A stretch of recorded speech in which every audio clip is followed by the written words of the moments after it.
Hari ini tema kita adalah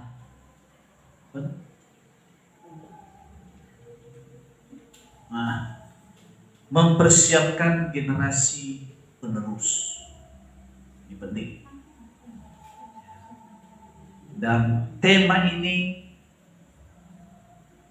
seringkali diabaikan, baik oleh para pemimpin rohani, pemimpin dalam perusahaan, pemimpin juga di dalam keluarga. Nah, kalau kita kenal banyak perusahaan-perusahaan raksasa yang hebat dan luar biasa, tapi ketika pendirinya meninggal, maka perusahaan juga ikut down. Oleh karena apa? Generasi penerus yang tidak dipersiapkan. Sayang sekali banyak proyek itu lagi kurang bagus. Ya. Jadi generasi penerus yang tidak dipersiapkan, karena kecenderungan anak orang kaya hidupnya itu bersenang-senang, betul nggak? Betul nggak? Ya. Nah, saya banyak berteman. Saya berteman itu dari gembel sampai anak presiden direktur saya berteman. Dan saya tahu bagaimana gaya hidup mereka.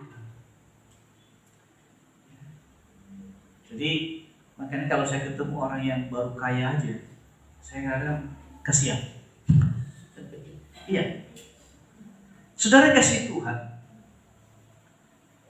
pada umumnya tidak semua.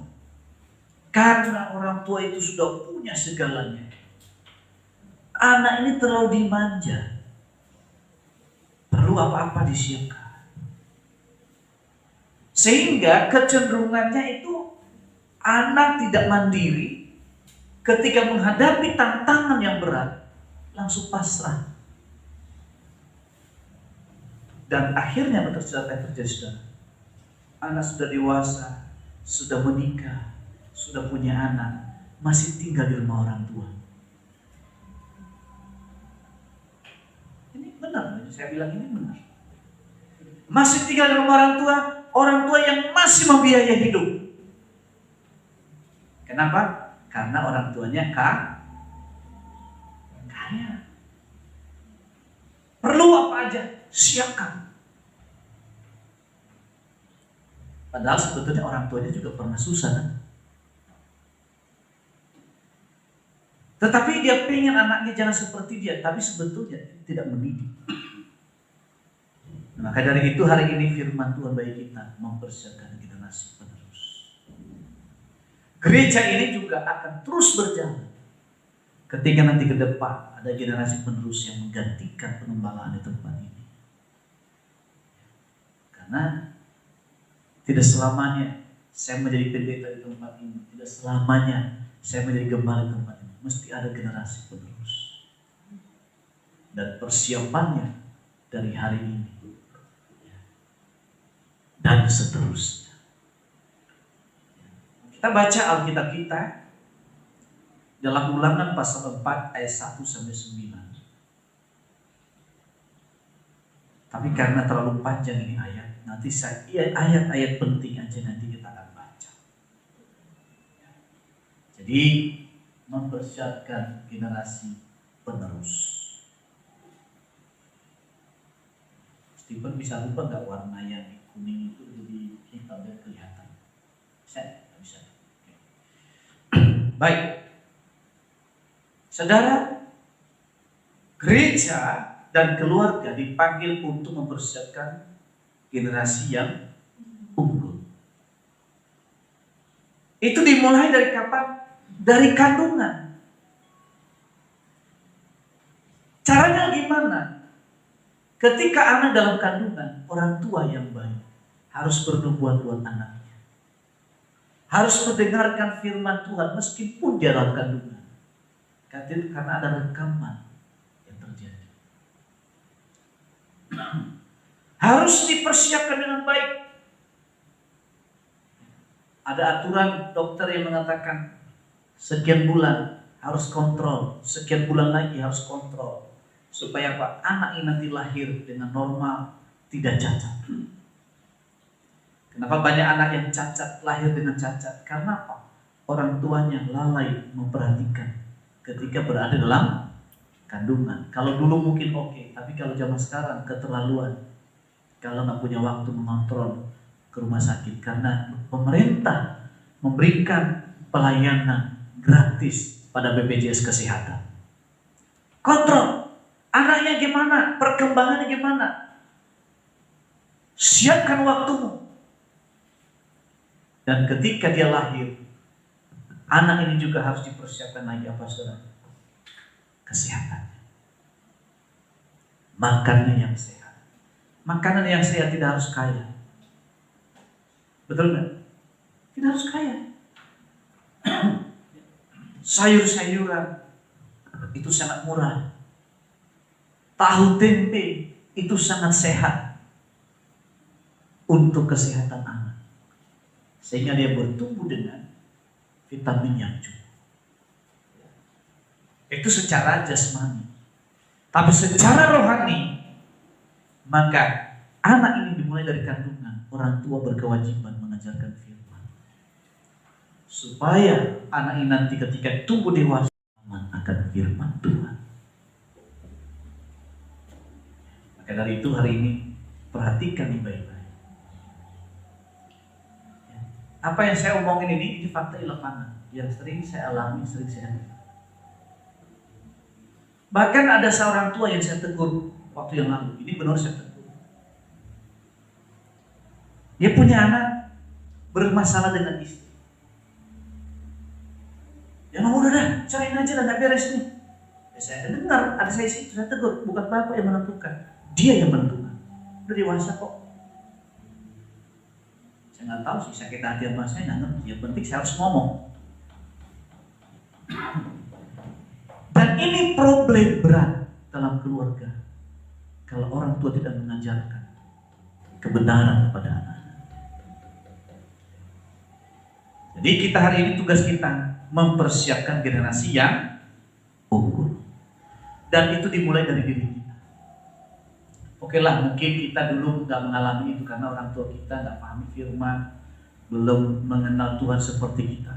Tapi generasi kita harus lebih. Ya kayak saya ini, saya nggak terdiri keluarga yang bagus. Kehidupan saya, kehidupan yang keras, kehidupan di jalan. Tapi ketika saya kenal Tuhan, saya harus ajarkan sama anak saya. Ini ada dua anak saya selalu mengajarkan. Kalau kamu nggak takut akan Tuhan sepintar apapun, nggak akan bisa. Ini ada dua ini anak saya. Selalu saya ajarkan. Andalkan Tuhan. Andalkan Tuhan. Sepintar apapun tanpa Tuhan tidak bisa. Dari kecil saya ajarkan mereka firman Tuhan. Dari kecil itu bukan hanya mengajarkan firman, kadang-kadang saya sentil juga. Nah, ketika udah dewasa ini aja saya nggak lagi. Karena kadang-kadang anak-anak juga bisa menyentil orang tua, apalagi di depan banyak orang. Saya nggak peduli mau ada orang, kalau nggak benar saya sentil. Ya kan? Ini benar. Supaya nanti bertumbuh mereka tahu sopan santun. Dan ketika mereka bekerja pun juga tahu menghormati orang. Kenapa? Dari kecil sudah dididik.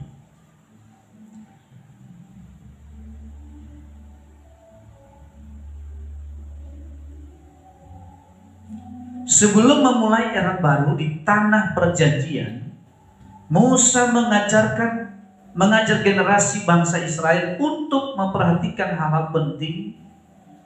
Ya. Hal itu tertuang dalam kitab Ulangan agar generasi baru menjadi unggul dan tidak mengulangi kesalahan generasi lama. Anda tahu nggak generasi Musa? Tidak ada satu pun yang sampai ke tanah Kanaan. Mereka semua mati di panggung ular.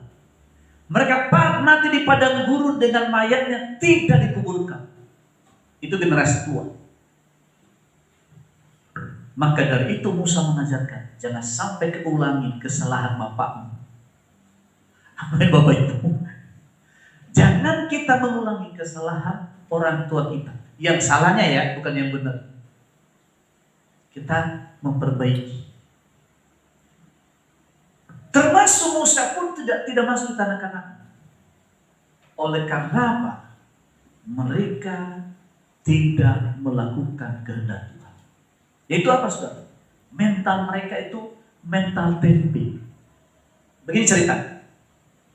Ketika mereka keluar dari tanah Mesir, kanan kiri mereka itu kerajaan. Dan tidak mengizinkan mereka melewati daerahnya. Di belakang mereka itu tentara Firaun. Di depan mereka ada laut terbelah. Tidak ada jalan. Mau lari kemana? Semua problem. Ke kanan musuh, ke kiri musuh, di belakang itu musuh, di depan ada laut.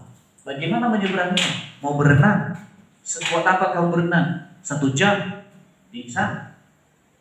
Pada waktu itu Tuhan melakukan mukjizat. Tuhan katakan pada Musa, angkat tongkat. Dan pada waktu itu laut pun terbelah. Mereka lewat. Mereka melihat janji Tuhan. Mereka melihat mukjizat Tuhan. Nah, waktu mereka sampai di padang gurun, mereka kan kaya. Punya emas, punya uang, pokoknya punya segalanya. Tapi tidak bisa digunakan untuk beli makan. Mau beli makan apa di padang gurun? Ya. Kalaupun ada restoran, mana mungkin 2 juta orang bisa beri makan orang dalam 1 hari? Gak ada minum.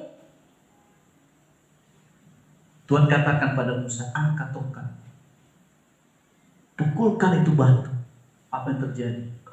Bukit batu mengeluarkan air. Mereka minum. Waduh, luar biasa. Mereka lapar. Bersungut kepada Musa. Musa, apa gak ada kuburan di Mesir? Kita ini kelaparan. Musa mengatakan, sabar. Besok Tuhan akan turunkan mana turun dari surga. Pagi-pagi saudara, mereka gak perlu masak. Mana itu turun dari surga. Mereka makan dengan sekenyang-kenyangnya sampai apa? Keluar dari hidup. Ada gak ya kayak gitu ya nih? Sampai saking kenyangnya, sekenyang-kenyangnya karena enaknya itu keluar dari hidup. Sampai Tuhan marah, ini orang kenapa kekuatan dunia? Mereka udah lihat mujizat Tuhan. Sudah kenyang, pengen makan daging. Kami pengen ke Mesir, pulang aja kayak ke Mesir. Karena di sana ada bawang merah, ada bawang putih.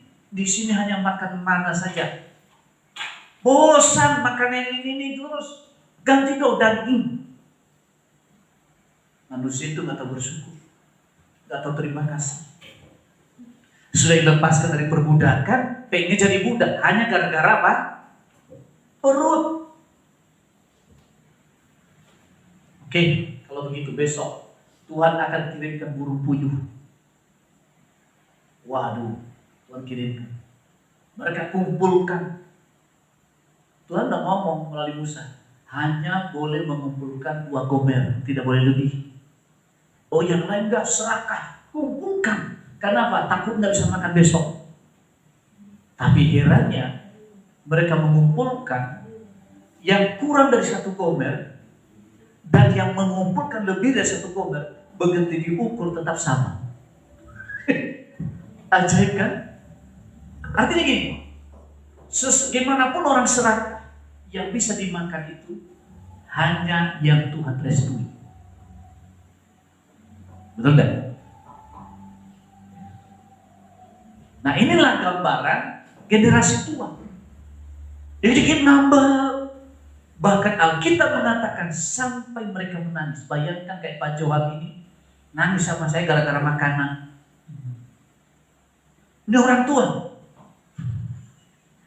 Ya, Pak Barian itu gara-gara makanan nangis sama saya. Bapak itu harus masa sih nggak dapat makanan, saya nggak dapat jatah. Nggak ngerti saya gimana. Lucu, tapi itu yang kejadian. Ya, identik dengan. Nah, Tuhan katakan melalui Musa, jangan sampai mengulangi kesalahan generasi yang lama.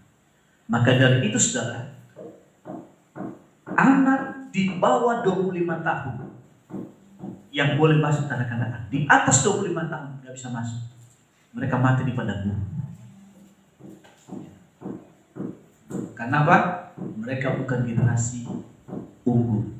Mereka generasi yang hidup dalam perbudakan dan menikmati perbudakan.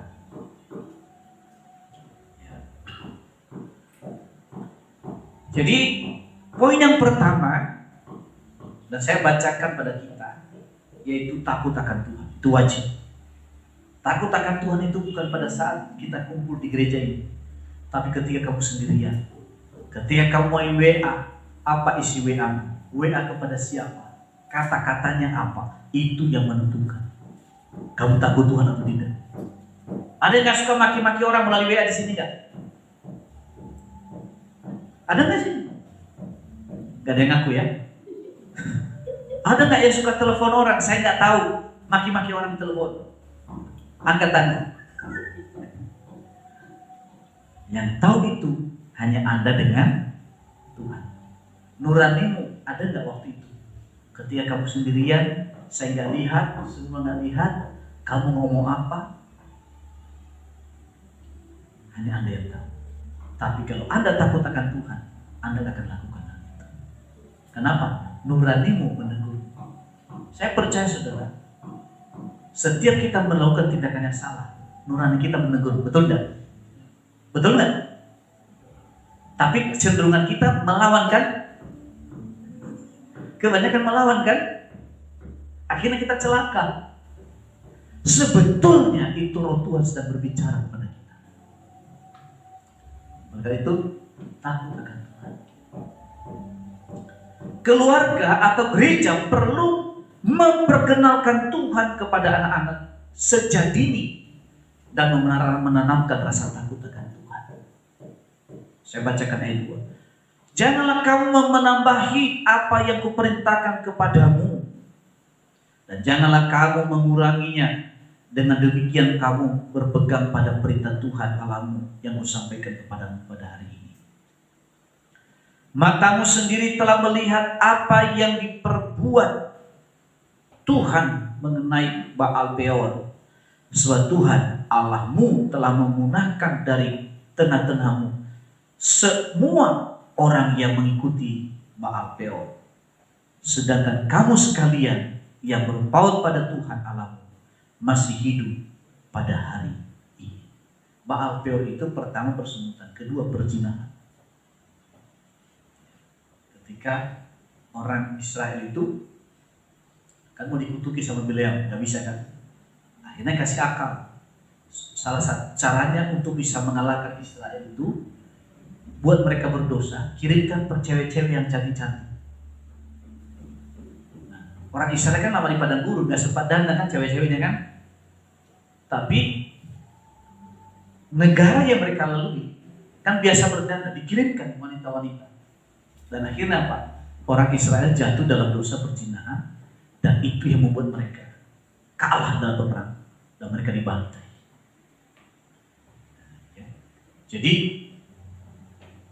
godaan selalu ada di depan kita. Seperti Yusuf. Ya. Yusuf itu anak muda yang ganteng, pintar, cerdas, bijaksana. Dia punya tuan, memiliki istri. Namanya sida-sida raja ini namanya Potifar. Nah, sida-sida raja itu syaratnya adalah harus dikebiri. Tahu dikebiri? Ya. Kelaki-lakiannya dihilangkan. Nah, istrinya cantik, tapi tidak bisa mereka sebagaimana keluarga yang sesungguhnya. Nah, apa yang terjadi? Nyonyanya tertarik dengan Yusuf.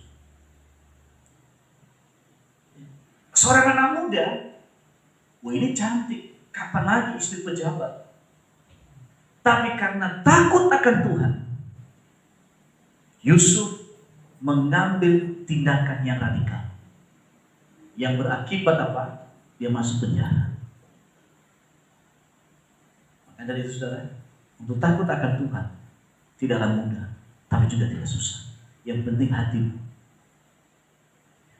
Tapi ketika dia memiliki hati yang takut akan Tuhan, meskipun di penjara, saudara, jadi senangnya di penjara. Dari penjara itulah Tuhan angkat dia menjadi seorang Perdana Menteri. Kenapa? Takut akan orang bertanya, bagaimana sih Pak supaya sukses? Sederhana, takut akan Tuhan. Hidup saya diubah. Caranya satu, takut akan Tuhan. Itu berubah, hidup saya berubah bukan karena di dunia sekuler, tapi itu saya berubah ketika saya sungguh-sungguh dengan Tuhan melalui gereja. Sehingga apa yang saya kerjakan Tuhan berkati. Dari peternakan ikan saya mulai, terus berlanjut peternakan ayam. Ketika saya selesai itu saya pindah ke Jakarta. Modal saya takut akan Tuhan. Ketika saya Jakarta itu, pertama yang saya cari adalah gereja yang punya rumah doa. Dan waktu itu saya nggak ada kerjaan, nggak punya penghasilan. Tiap hari ke rumah doa. Doa. Dan disitulah mukjizat saya lihat. Disitulah saya mau dikenal. Dan sampai dengan hari ini. Bukan itu, tapi memang komitmen saya dengan Tuhan benar-benar sungguh. Jadi modalnya takut akan Tuhan. Dan takut akan Tuhan itulah yang mengubah nasib kita ke depan. Walaupun Anda datang dari kampung dengan bawa dengkul, tapi Anda pulang dengan bawa bekal. Mau ini? Mau bawa bekal? Tabur dalam hidupmu hal yang baik, meskipun itu susah. Mazmur mengatakan, yang menabur dengan air mata kan menuai dengan bersuka, pasti pulang dengan bersorak sambil membawa berkasnya. Lagunya, seperti bermimpi Tuhan pulihkan Sion, perkara besar Dia lakukan, marilah kita bersuka. Yang menabur dengan air mata akan menuai dengan bersuka, pasti pulang dengan bersorak sambil membawa berkasnya. Air mata artinya berlutut di kaki Tuhan. Ya, kesusahan dalam hidup, karena itu yang buat kita mengeluarkan air mata. Tapi kalau dengan cara yang benar mengeluarkan air mata di hadirat Tuhan, Anda akan menuai dan pulang dengan bersorak-sorai. Yang setuju katakan amin. Ya. Kasih tahu kanan kirinya, lakukan itu. Colek-colek, lakukan.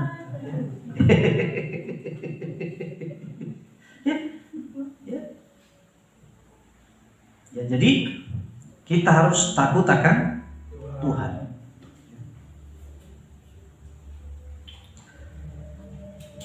Salah satu sikap takut akan Tuhan adalah dengan tidak menambah atau mengurangi perintah Tuhan. Keluarga gereja perlu mengajar secara utuh kebenaran firman Tuhan. Jadi hari ini saya ajarkan kepada kita, jangan ikut-ikutkan dunia medsos. Sekarang ini banyak orang ragu kekristenan. Ya. Ada orang yang karena putus asanya dia bikin video YouTube. Benar nggak Alkitab ini? Perlu saya pertanyakan, Tuhan itu ada atau tidak?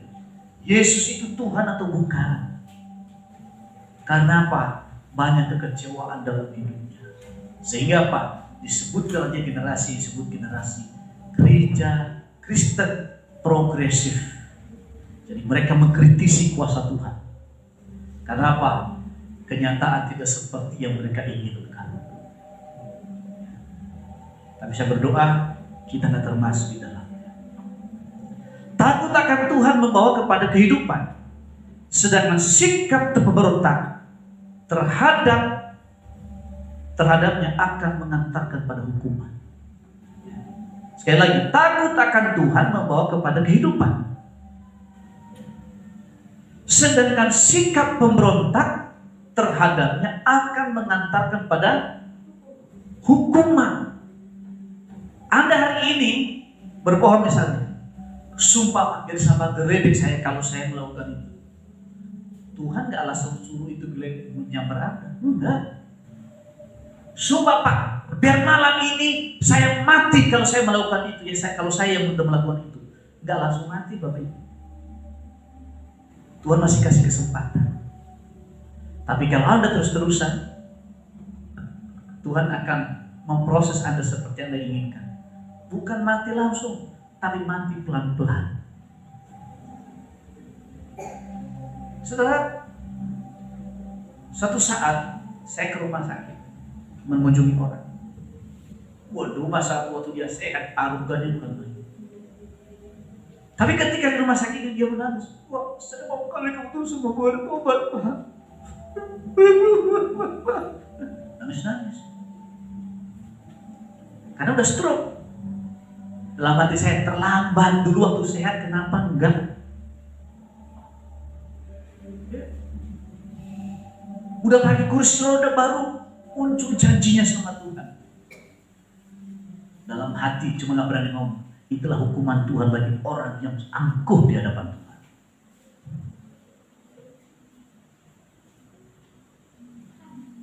Jadi mumpung masih sehat, lakukan yang terbaik, yaitu takut akan Tuhan. Amin. Bosmu jangan bohongin, jangan tipu, kwitansi jangan dipalsuin. Ada disuruh belanja ATK, atau ATK, alat kantor, harganya 5.000, naikkan 1.000. Kerja sama yang punya toko. Anda tahu lama-lama ketahuan Anda dipecat. Ya. Kesalahan yang kayak gitu itu nggak akan cepat ketahuan, untuk proses waktu lama. Tapi sekali ketahuan, apes. Seperti orang jatuh ketiba tangga, udah jatuh ketiba tangga dikejar anjing. Iya kan? Ya. Jadi mesti hati-hati. Yang kedua saudara, mendengar ajaran Tuhan. Kalau Anda nongkrong di warung, apa yang diomongin? Jujur. Pertama, kalau bukan ngomong politik, kedua ngomongin nasib, ketiga ngomongin cewek kalau dia ada cowok-cowok. Hah? Betul nggak yang cowok-cowok ini?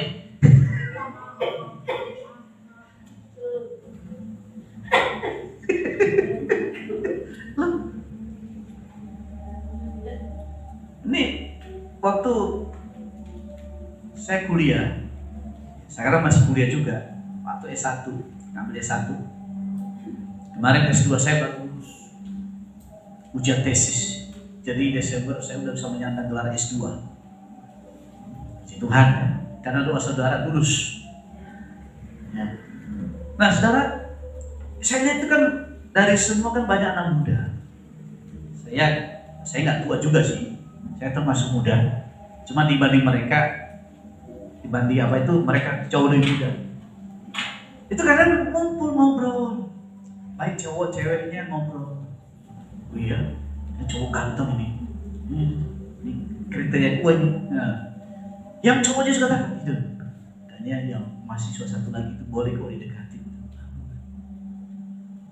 Nanti atur caranya begini, cara mendekatinya. Jadi saya keluar. Akhirnya mas saya godain, boleh nebeng dong. Om gimana sih? Nah, saudara kasih Tuhan. Hati-hati terhadap pendengaran kita. Jangan sembarangan bergaul dengan orang. Biarpun yang udah tua, tapi kalau pikirannya tidak dewasa, nanti kita akan terbawa ke arusnya. Kita akan terbawa dengan sikapnya yang buruk. Bergaul dengan orang-orang yang punya pemikiran yang maju, pasti Anda akan maju. Kalau Anda bergaul dengan gaya preman, lama-lama omongan Anda seperti preman. Tapi kalau Anda bergaul dengan orang benar, meskipun kamu bukan orang benar, tapi lama-lama terimplementasi hal-hal yang benar dalam hidup. Contoh ya, kasih contoh. Elisa adalah seorang budak, hamba bagi Elia. Elia itu seorang nabi. Nah, dia ikut Elia ini sampai kepalanya botak. Alkitab menulis itu. Tetapi ketika Elia Tuhan angkat ke surga, hidupnya berubah menjadi seorang nabi. Berapa lama waktunya? Lumayan. Bayangkan sampai botak kepala. Tapi saya juga yakin perubahan hidup Elisa itu ketika dia berjalan dengan orang yang diurapi. Dan akhirnya ujungnya pun menjadi seorang nabi Tuhan. Jadi kalau Anda bergaul dengan orang benar, saya percaya Anda juga dari satu langkah ke langkah yang lain menjadi orang benar, dan Anda akan menjadi orang sukses sebagaimana Anda bergaul dengan orang-orang itu. Ini penting, karena Alkitab menuliskan itu, pergaulan yang buruk merusak kebiasaan yang baik. Kalau Anda bergaul dengan orang tukang maki-maki orang, nanti lama-lama Anda juga tukang maki-maki.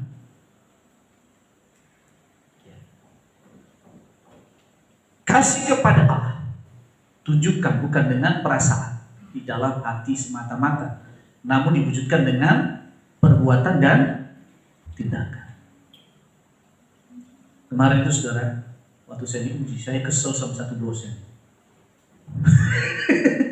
Jadi kalau tingkat S2 itu kan dosennya galak-galak. Hampir saya mau ngomong, emang Bapak waktu kuliah lebih pintar dari saya atau gimana? Hampir, tapi nggak jadi. Nah, untung saya itu menahan diri. Ternyata ketika udah ngobrol-ngobrol, jadi orangnya baik juga, ngobrol kita, akhirnya santai, akhirnya lulus juga. Ya, paling dikasih tahu, Pak, ini revisi aja ini ya. Ya, saudara, kalau saya ikuti daging saya bisa marah sama dia. Emang IP Bapak waktu S1 bisa nggak bersaing dengan IP saya? Ya bisa kan sebetulnya kan, tapi nggak ada gunanya. Ya. Ternyata ketika udah selesai ujian baru kasih tahu, sengaja Pak begini karena melatih kemampuan bisa menjawab atau tidak. Bapak yang apa yang diteliti ini benar-benar iya atau tidak? Oh iya paham.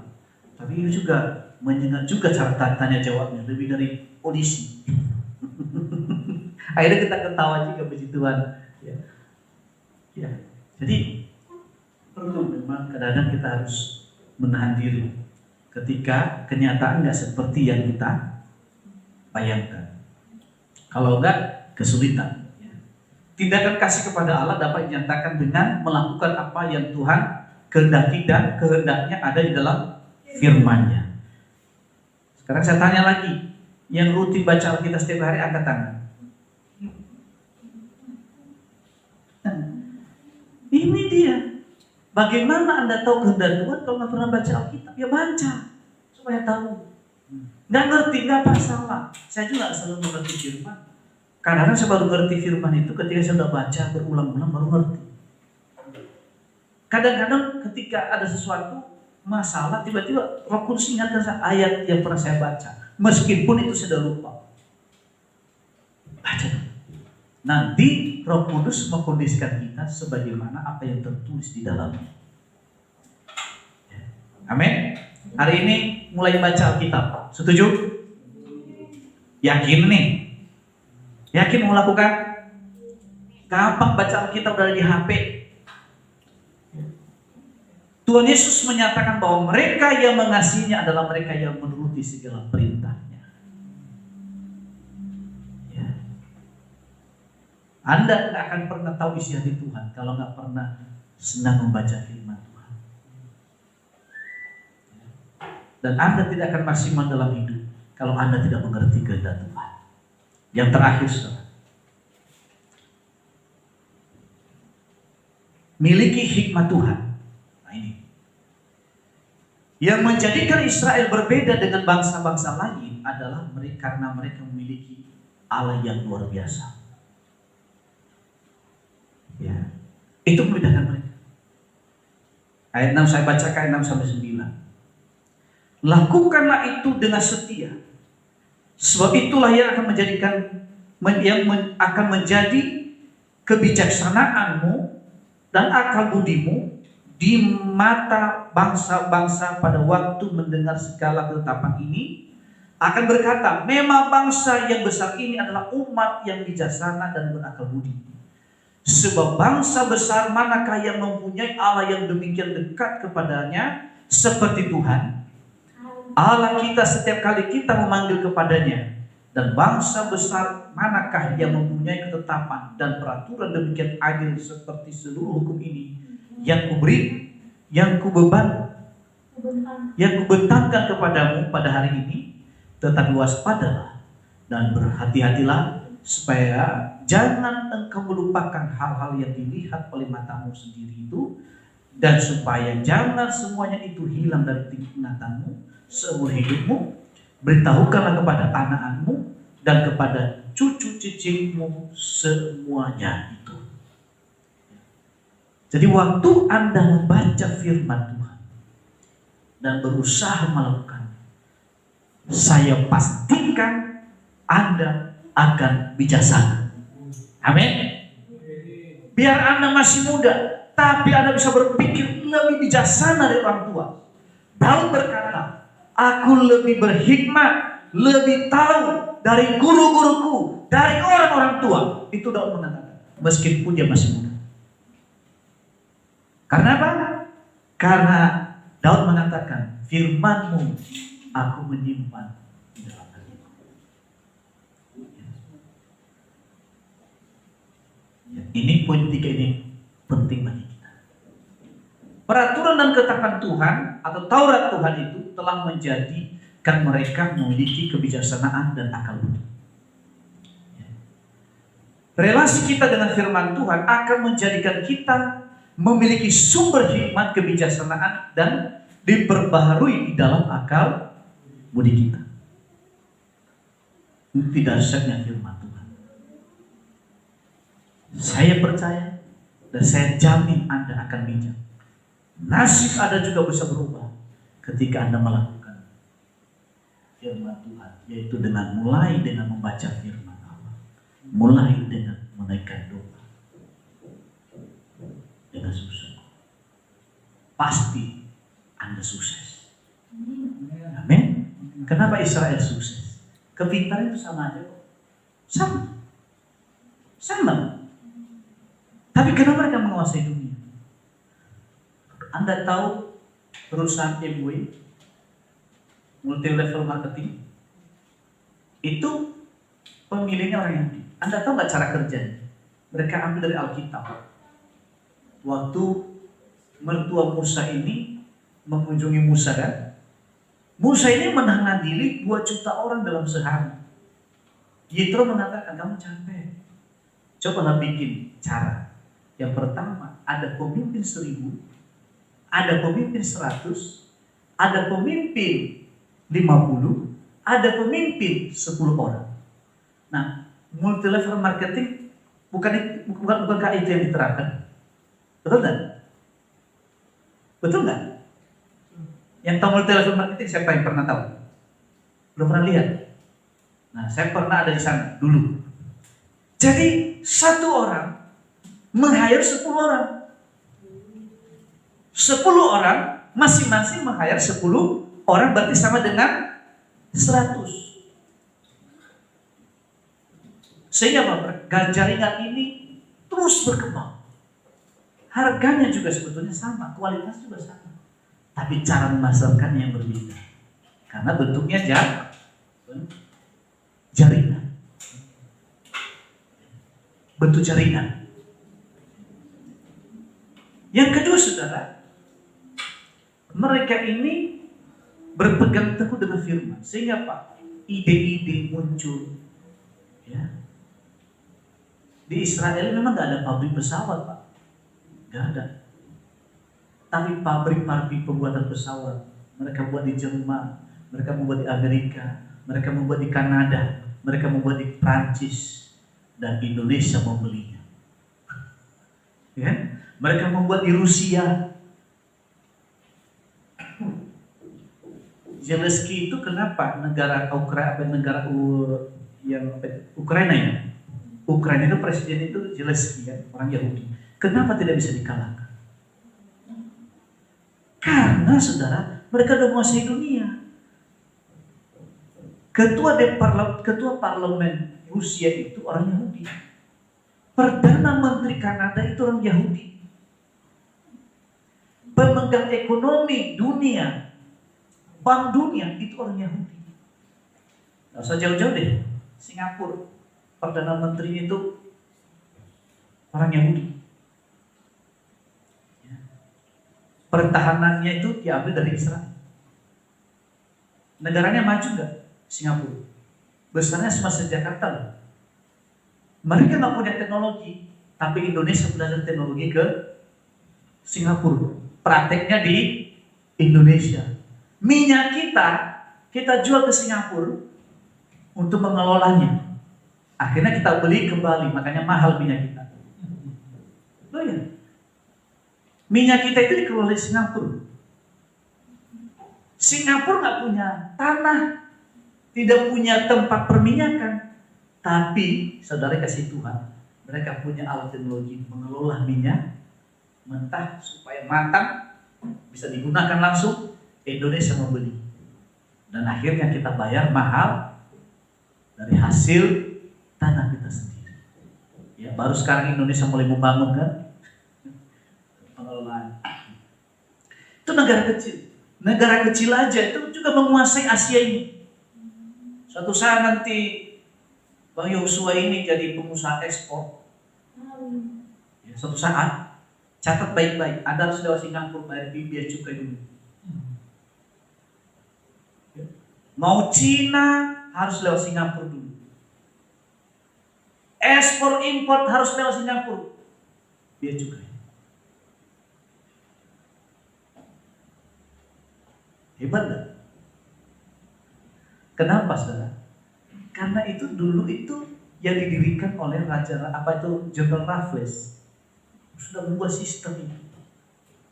Jadi negara Singapura itu negara kecil, tapi bisa menguasai Asia. Bayangkan negara besar loh Indonesia, ekspor ke Cina lewat dia, impor dari Cina lewat dia, ekspor ke Jepang lewat dia, Jepang ke Indonesia lewat dia, bayar.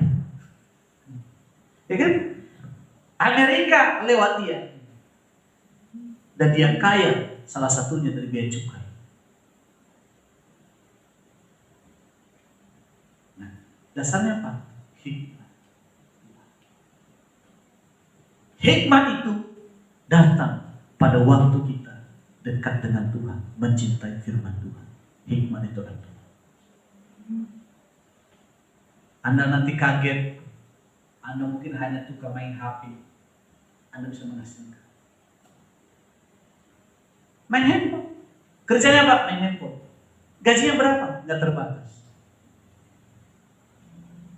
Ketika ada hikmat Tuhan, Anda batuk, ada di video jadi duit. Lu ya, saudara, saya ada sedikit cerita ya. Saya ini teman-teman pendeta minta belajar sama saya bagaimana membuat konten. Mereka bilang, kami heran, Bapak buat konten itu nggak bagus-bagus banget, tapi penontonnya ribuan, bahkan jutaan. Nah kami ini bikin konten yang bagus, yang nonton cuma 10, udah 3 tahun cuma 100. Tapi kamu mau bikin itu cepat. Saya bilang kan ilmu nggak murah dong, bayar dong. Nah, oke, saya kasih testimoni, saya kasih satu video. Wih Pak, sekarang udah 5.000. Harusnya ada bayar, ada 5 juta tuh harusnya. Nah, dan banyak teman-teman yang lain. Saya training, saya ajarin.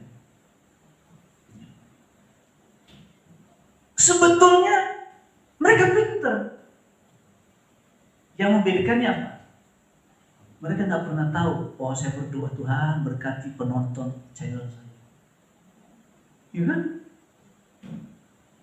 Kemarin itu temannya Pak Johan, orang tuanya itu ternyata Khotbah saya itu sering didengarkan di Nias, satu kampus sama Bang Sabar, Nias Selatan. Ketika dia mau berkenalan sama orang tua, ya saya udah tahu Bapak, kan di YouTube sering saya dengar. Oh iya ya, ternyata selebritis juga saya ini. Sampai di kampung-kampung. Sampai di Amerika. Prancis, ke Hong Kong, Korea. Ternyata laris juga ya. Ya. Sampai teman-teman ngomong, kok bisa ya Pak? Desainnya bagus, covernya bagus, ini. Punya Bapak itu sederhana, tapi kenapa dicintai? Itu yang bedakannya. Hikmat daripada Tuhan. Amin? Bukan karena hebat kita. Dulu saya ditertawain sama Bu Lesti, diledekin. Bikin selfie. Gitu. Termasuk anak saya perempuan ini. Tapi sekarang gak berani ledekin lagi. Kalau enggak, transfer gak masuk. Iya dong? Iya. Itu contoh sederhana. Ada beberapa akun saya kelola. Kalau orang tanya, selain pelayanan apa kerjaan Bapak? Main handphone. Bapak cantik, ya main handphone. Pelayanan, ya main handphone selain kunjungan. Selain diundang khotbah sana sini. Main handphone. Ya lumayan lah. Gak kalah juga dengan orang kantor. Tapi ada tapinya. Tuhan memakai itu supaya juga memberkati pelayanan di tempat ini. Amin. Ya. Bukan untuk saya, tapi untuk pekerjaan Tuhan. Sisanya, nah itu sedikit saya mau nebeng. Boleh dong nebeng ya, tapi yang utamanya untuk Tuhan. Amin. Terima kasih Tuhan.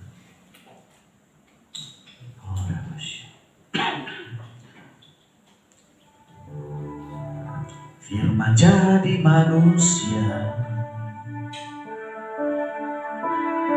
diam di antara kita. Ada hidup terang bagi manusia, Engkau datang bagi kepunyaanmu. Yesus Kaulah Juru Selamatku, ku akui Kau Tuhan bagiku, Tuhan bagi saat gelapku, Kau hidup bagi setiap jalan. Ada pengumuman penting untuk kita. Di sini ada Pak Johan pemain drum dan Pak Hotlan minggu lalu ngobrol ke saya dan berkomitmen menjadi bagian dari keluarga GB Kemandau di tempat ini. Amin. Kita berikan tepuk tangan dulu dong. Kita sambut dengan sukacita. Jadi nanti saya di grup. Nah, saya minta tolong di grup jangan berantem-berantem ya. Karena masing-masing kan tidak semua memahami. Saya bisa memahami karakter masing-masing, tapi sesama belum tentu. Kalau sebagai di rumah, kalau di rumah tangga kan, kalau seorang bapak itu kan tahu kalau anaknya berantem, memahami, betul nggak? Tapi sesama anak kan nggak ngerti kan? Betul nggak? Sesama anak nggak ngerti. Nah, malah cenderungnya itu minta dibela salah satu kan, tapi orang tua nggak bisa membela. Jadi di grup jangan berantem ya, amin. Nah, berdebat sama saya boleh, tapi di grup jangan ya, biar nyaman. Itu ya. Kalau saya sama saya itu nggak akan miskomunikasi, tapi kalau sesama kan bisa. Itu karena saya lebih banyak memahami. Wis.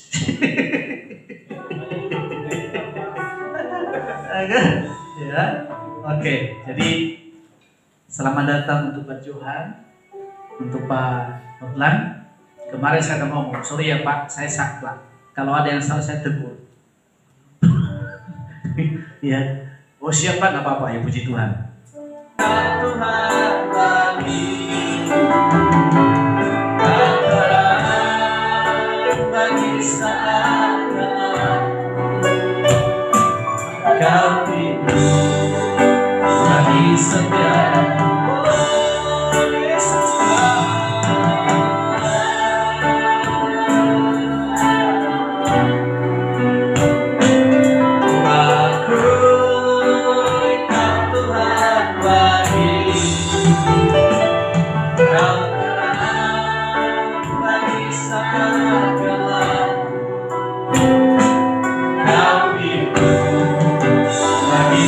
setiap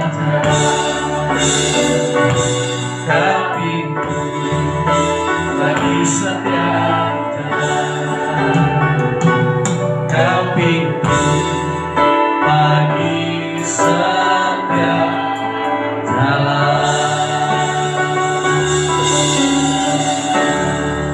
haleluya.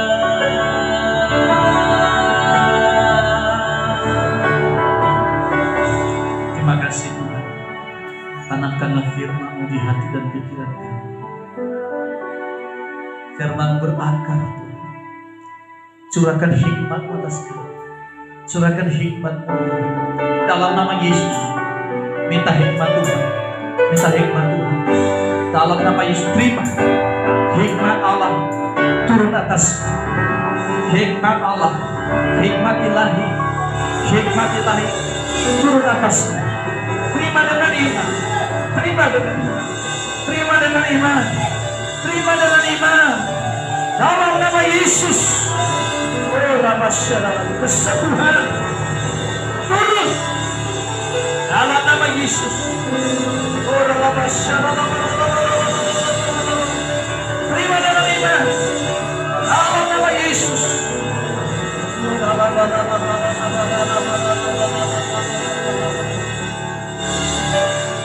Terima kasih Bapa. Terpujilah Engkau ya Allah yang hidup. Demi nama Yesus kami berdoa. Amin.